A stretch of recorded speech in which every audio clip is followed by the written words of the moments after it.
नमस्कार, साथ की कड़क खबरें देख रहे हैं आप। मैं हूं आशीष त्रिपाठी। नमस्कार, बहुत स्वागत है आपका। मैं हूं रीनू यादव। सबसे पहले बात करेंगे मध्य प्रदेश में कई जगह बारिश से नदी नाले उफान पर हैं। अनूपपुर जिले में नदी नाले उफान पर हैं और 4 तस्वीरों के साथ आप देखकर अंदाजा लगाइए जहां लोग जान जोखिम में डालकर किस तरह से पुल को पार कर रहे हैं। हरदा में माचक नदी में पूरी तरह से उफान आया हुआ है। हरदा खंडवा सड़क पर यातायात प्रभावित है और कई इलाकों में बारिश का पानी लोगों के घरों तक पहुंच गया है। बुरहानपुर के ग्रामीण इलाकों में सड़कें पानी पानी हो गई हैं। गंदगी से भरी नालियों के ऊपर से पानी बह रहा है। आगर मालवा के नलखेड़ा में तेज बारिश के चलते नदी नाले उफान पर हैं और उफान पर आए बरसाती नाले से प्रसिद्ध मां बंगलामुखी मंदिर मुख्य मार्ग बंद हो चुका है और इसके चलते श्रद्धालुओं को भारी परेशानी का सामना करना पड़ रहा है।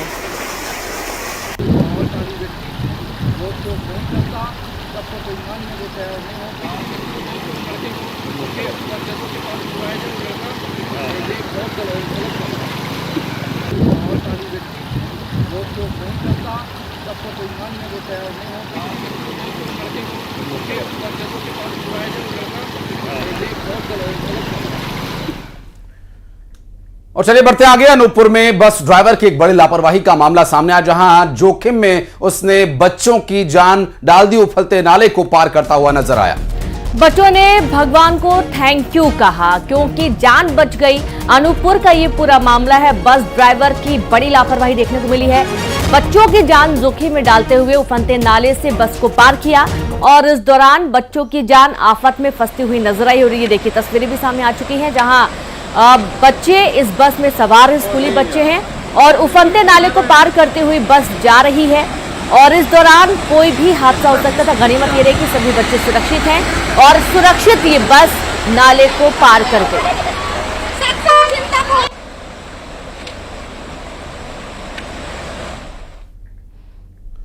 तो वहीं भोपाल में मंदिर पर गिरी आकाशीय बिजली, मंदिर का बड़ा हिस्सा क्षतिग्रस्त हो गया।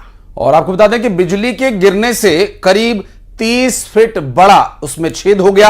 अयोध्या बाईपास के शिव मंदिर की यह पूरी घटना और आकाशीय बिजली गिरने की वजह से लोग यहां दहशत में नजर आए। और इसके बाद की कुछ तस्वीरें आपको हम दिखा रहे हैं। दरअसल बिजली की चपेट में कोई आया नहीं, ये काफी राहत की बात मानी जा रही है, क्योंकि उस वक्त वहां पर कोई मौजूद नहीं था।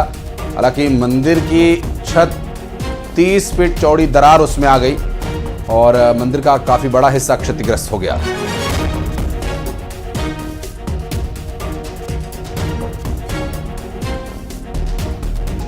मंदिर के गर्भगृह की तस्वीर हम आपको दिखा रहे हैं, जहां पर मंदिर पर बिजली गिरी है।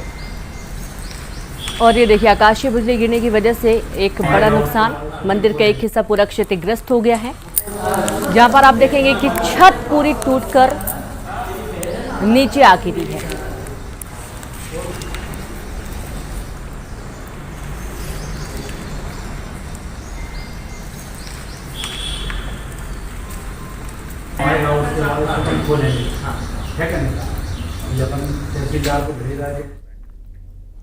और शहडोल में भारी बारिश से एक दीवार ढह गई और मलबे में दबकर 5 साल के मासूम बच्चे की मौत हो गई। 2 बच्चे गंभीर रूप से घायल बताए जा रहे हैं। सीधी थाना के छपरा पटरिया टोला में ये हादसा हुआ है और ये बड़ा हादसा शहडोल से सामने आ रहा है। बारिश से दीवार ढह गई है और मलबे में दबकर 5 साल के मासूम की मौत हो गई। 2 बच्चे गंभीर रूप से घायल हैं।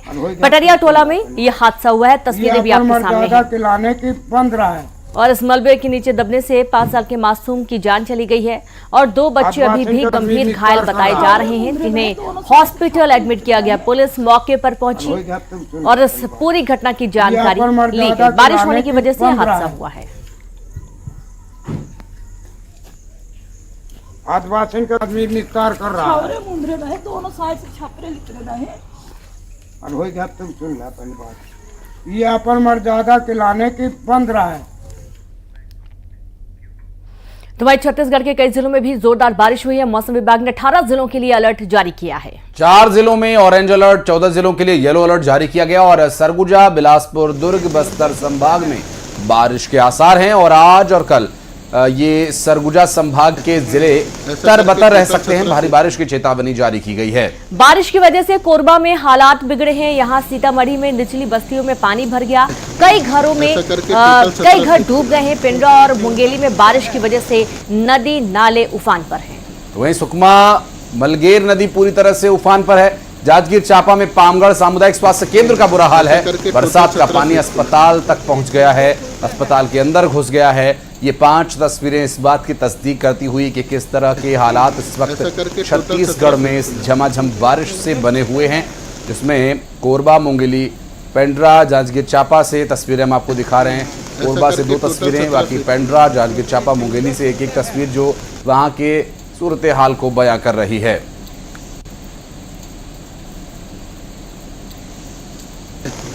ऐसा करके टोटल कोरबा में बाढ़ के हालात हुए, जहां मेरी माता बांगो बांध 92% भर चुका है। बांध के 3 गेट खोल दिए गए। 9,400 क्यूसेक पानी छोड़ा जा रहा है। हसदेव दर्री बराज के 3 गेट से 22,000 क्यूसेक से ज्यादा पानी छोड़ा जा रहा है। हसदेव नदी में बाढ़ के हालात, निचली बस्तियों में बाढ़ का खतरा बढ़ चुका है। प्रशासन ने इलाके में अलर्ट जारी कर दिया है।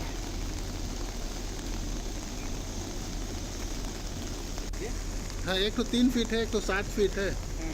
ऐसा कर एक और कांग्रेस नेता एमपी की कानून व्यवस्था पर सवाल उठाते हैं, तो वहीं दूसरी ओर कांग्रेस के विधायक ही नियमों को और पुलिस को दरकिनार कर रहे हैं। हरदा के पूर्व कृषि मंत्री सचिन यादव और कांग्रेस विधायक आरके दोगने पुल पर पानी होने पर भी वहां से निकल पड़े और इस दौरान उन्होंने पुलिस कर्मचारी और चेतावनी बोर्ड की भी पूरी तरह से अनदेखी कर यहां से गाड़ी निकाली। यह सचिन यादव हरदा विधायक आरके दोगने के घर गए हुए थे और लौटते वक्त रोकने पर भी उन्होंने कार नहीं रोकी और इसकी तस्वीर सामने आई। देखिए किस तरह से जब प्रतिनिधित्व करने वाले लोग ही इस तरह की हरकत करेंगे तो आम लोगों तक भला क्या संदेश जाएगा।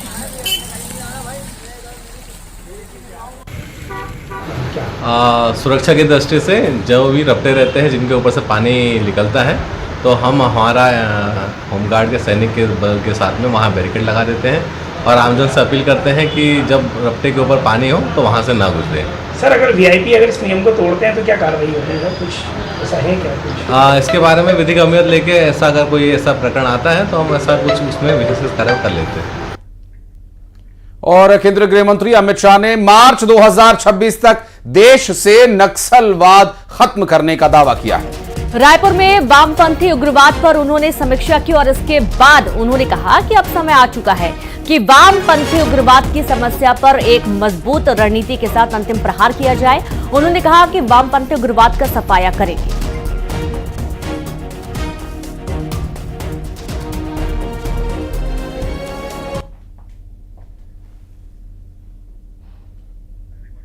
तो ये 10 बड़ी बातें अमित शाह की, जिसमें 4 दशक में पहली बार नक्सलवाद में गिरावट का उन्होंने जिक्र किया। नक्सली हमलों में 53% की गिरावट आई है। 14 बड़े नक्सली उग्रवादी मारे गए हैं और उन्होंने कहा कि मार्च 2026 तक नक्सलवाद मुक्त होगा यह देश। वहीं सीएम विष्णुदेव साय की सरकार में विकास में तेजी आएगी। छत्तीसगढ़ की साय सरकार में 189 नक्सली ढेर किए गए हैं। छत्तीसगढ़ में 540 नक्सलियों ने सरेंडर किया है, तो वहीं सुकमा के 6 गांवों में 4 दशक बाद वोटिंग हुई और नक्सली पाताल में भी छिप जाएं तो भी उन्हें मारा जाएगा।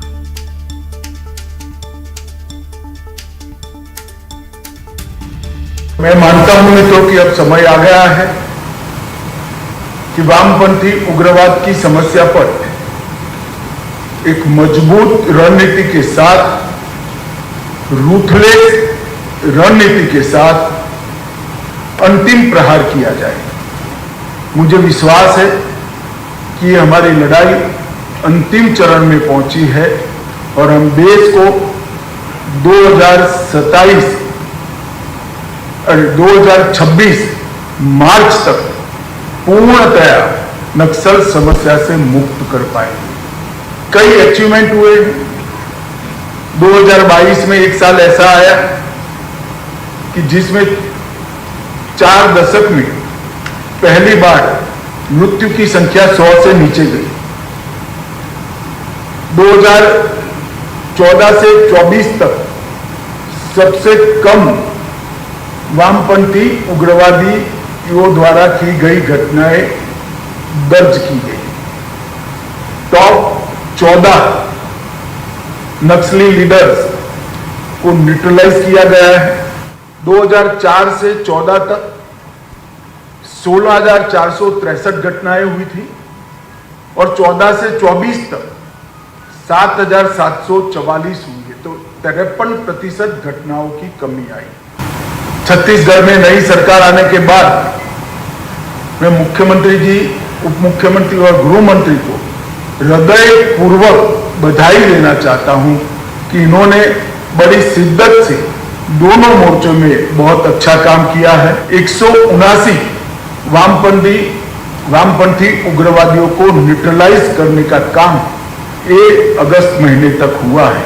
559 लोगों को गिरफ्तार किया गया, 540 ने आत्मसमर्पण किया है और हिरमा के गांव में हमारा गृह मंत्री जाकर गांव वालों से बात कर उनको आधार कार्ड और आयुष्मान भारत का कार्ड देता है तो दिल्ली में बैठकर बहुत संतोष होता है।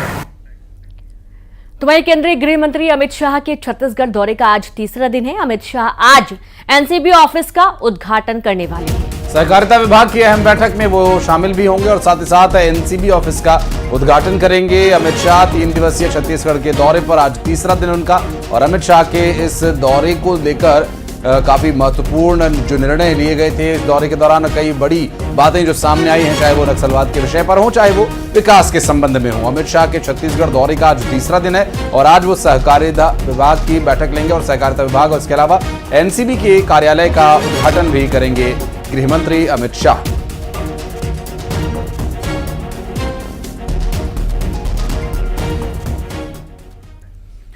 और बढ़ते आगे, मोदी सरकार ने केंद्रीय कर्मचारियों के लिए यूनिफाइड पेंशन स्कीम का बड़ा ऐलान किया है। मोदी कैबिनेट ने यूपीएस यानी यूनिफाइड पेंशन स्कीम को मंजूरी दे दी है। 1 अप्रैल 2025 से ये यूनिफाइड पेंशन स्कीम लागू होगी। रिटायर कर्मचारियों को भी यूपीएस का फायदा मिलेगा। 25 साल तक काम करने वालों को पूरी पेंशन दी जाएगी। और दरअसल इसकी जो खास बातें हैं वो भी हम आपको दिखाते चलें। 2004 से मार्च 2025 तक रिटायर हुए सभी पेंशन स्कीम लाभार्थियों को, साथ ही उन्हें ब्याज के साथ ये एरियर भी दिया जाएगा। और इससे जुड़ी 10 बातें आपको बड़ी बातें दिखा रहे हैं। और बेसिक सैलरी का जो 50% है वो निश्चित पेंशन है, और कर्मचारी की यदि नौकरी के दौरान मौत हो जाती है तो उनके आश्रित को यानी पत्नी को 60% पेंशन दी जाएगी। और साथ ही यूपीएस में कर्मचारी का जो योगदान है वो 10% का रहेगा, और कर्मचारी के लिए यूपीएस या एनपीएस दोनों का विकल्प रहेगा, यानी कोई भी स्कीम आप ले सकते हैं और रिटायर कर्मचारियों को इसका लाभ मिलेगा। और अगर आप एनपीएस यानी न्यू पेंशन स्कीम के लाभार्थी हैं तो आप स्विच कर सकते हैं यूनिफाइड पेंशन स्कीम में, और यदि आप एनपीएस में ही रहना चाहते हैं तो वो भी आपके पास विकल्प है। और साथ ही राज्य सरकारों को भी इसका मौका मिलेगा। राज्य सरकारें इसे अपने कर्मचारियों के लिए लागू कर सकती हैं। 23 लाख केंद्रीय कर्मचारियों के लिए ये सीधा लाभ देने वाली एकीकृत पेंशन योजना है और इसको केंद्र सरकार के द्वारा लागू किया गया। कैबिनेट की बैठक के बाद इस पर निर्णय लिया गया, जिस पर केंद्रीय मंत्री अश्विनी वैष्णव ने विस्तार पूर्वक जानकारी दी। आज यूनिफाइड पेंशन स्कीम अप्रूव हुई है। ये स्कीम केंद्र सरकार के करीब 23 लाख कर्मचारी, करीब 23 लाख एम्प्लॉयज हैं, उनको इसका बेनिफिट मिलेगा।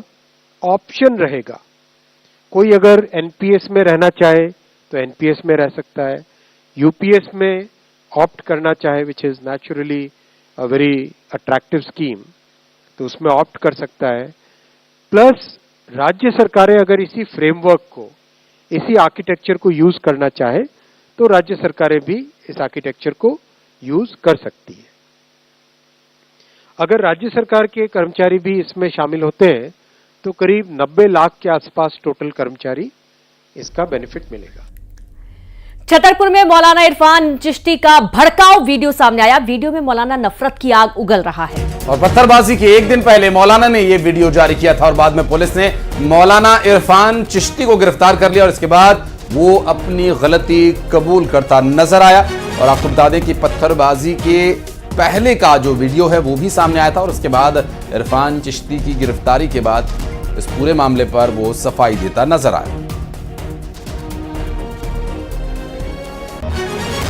सूबा महाराष्ट्र में गिरिराज करके एक मक्कार खंजीर शख्स है जिसने हमारे आका जनाब अहमद मुस्तफ़ा रूह फ़िज़ा सैयदना मोहम्मद रसूलुल्लाह सल्लल्लाहु अलैहि वसल्लम की शान में, उम्मे आयशा की शान में सख्त गुस्ताखियाँ करी हैं।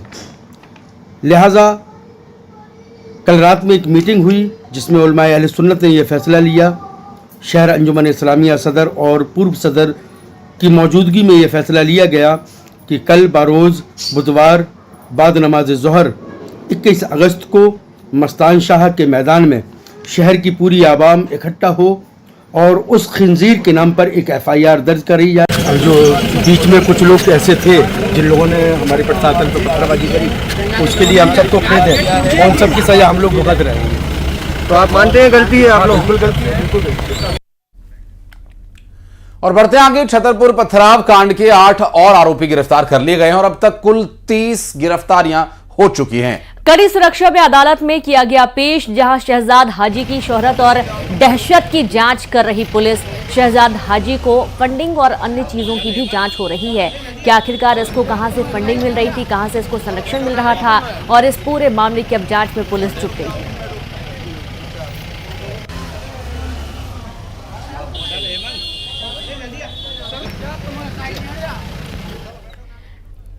रायसेन से खबर है, जहां मंडीदीप में मानसिक रूप से बीमार युवक ने जमकर उत्पात मचाया। दरअसल पानी की टंकी पर चढ़कर ऊपर से ये पत्थर फेंकने लगा और ऐसे में नाबालिग बच्ची को पत्थर लग भी गया और पत्थर लगने की वजह से बच्ची को चोट भी आई है। दरअसल पुलिस थाने से लगभग 500 मीटर की दूरी पर ये काफी देर तक ड्रामा चलता रहा और एक बच्ची को चोट भी आई है और इस मानसिक रूप से विक्षिप्त शख्स के द्वारा जो हरकत की गई, ये बीमार बताया जा रहा है, मानसिक रूप से बीमार है ये, और ये पानी की टंकी के ऊपर चढ़ गया और वहाँ से इसने लोगों पर पत्थर फेंकना शुरू कर दिया, जिसके बाद एक छोटी बच्ची को भी चोट आई है पत्थर लगने की वजह से।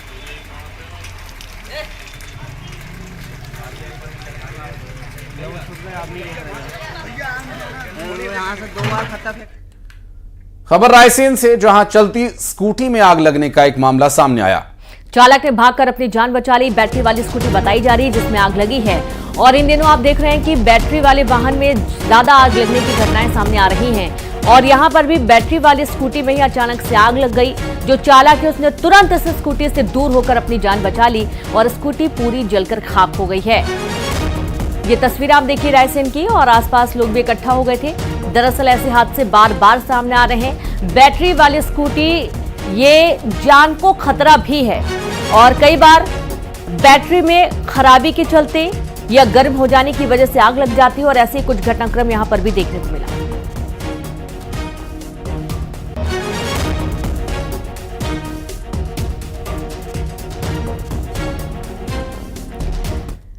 बिलासपुर के दयालबंद में सीसीटीवी कैमरा लगाने को लेकर जमकर विवाद हुआ। दो पक्षों में जमकर मारपीट हो गई और चाकूबाजी हो गई। आपको बता दें कि इस घटना का सीसीटीवी वीडियो भी सामने आया और वीडियो में ही देखा जा सकता है कि एक शख्स चाकू से कुछ लोगों पर हमला कर रहा है और इस बीच कुछ महिलाएं उसे रोकने की कोशिश भी कर रही हैं, और लेकिन किस तरह से उसकी हरकत थी इस तस्वीर में आप देखिए, और एक सीसीटीवी वीडियो भी इसका सामने आया है।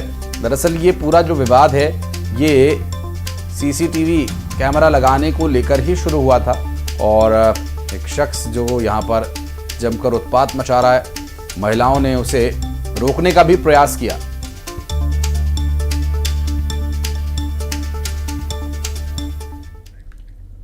और बढ़ते आगे, भोपाल में चोरों का आतंक बरकरार है। आपको बता दें कि ये शाहजहानाबाद थाना इलाके की चोरी का एक सीसीटीवी फुटेज सामने आया है।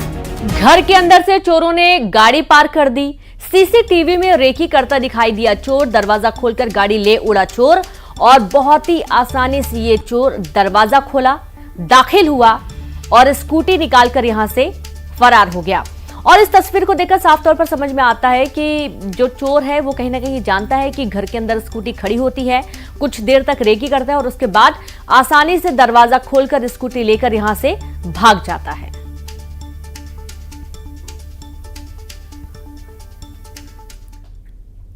बलौदाबाजार हिंसा में 5 लोग और गिरफ्तार किए गए हैं। पुलिस ने भिलाई के कई घरों में रेड मारी है। दरअसल 12 गाड़ियों में खुर्सीपार इलाके में पुलिस पहुंची और आरोपियों को लेकर बलौदा बाजार पहुंची पुलिस। अब तक 184 लोगों की गिरफ्तारी हो चुकी है।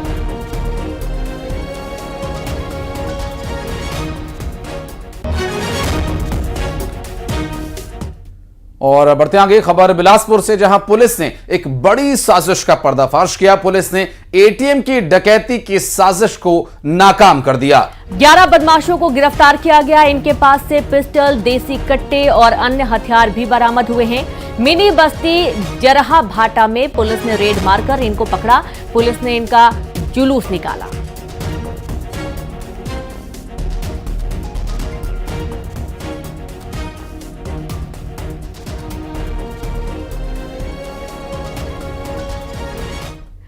कवर्धा में चोरों ने दिन दहाड़े कार से पैसे पार कर दिए। चोरों ने कार से उड़ाए 2 लाख रुपए। और ये सब कुछ वहां लगे हुए एक सीसीटीवी कैमरा में रिकॉर्ड हो गया। आरोपी की तलाश में फिलहाल पुलिस जुटी हुई है और कोतवाली बस स्टैंड के पास इस वारदात को अंजाम दिया गया। एक कार से रुपयों से भरा बैग वो लेकर चलता बना, जिसमें लगभग 2 लाख रुपए होने की बात कही जा रही है। इसका एक सीसीटीवी वीडियो भी आप देख सकते हैं। कवर्धा से ये पूरा मामला सामने आया। चोर की हरकत उस कैमरे में रिकॉर्ड हो गई जो वहां से कुछ ही दूरी पर लगा हुआ था।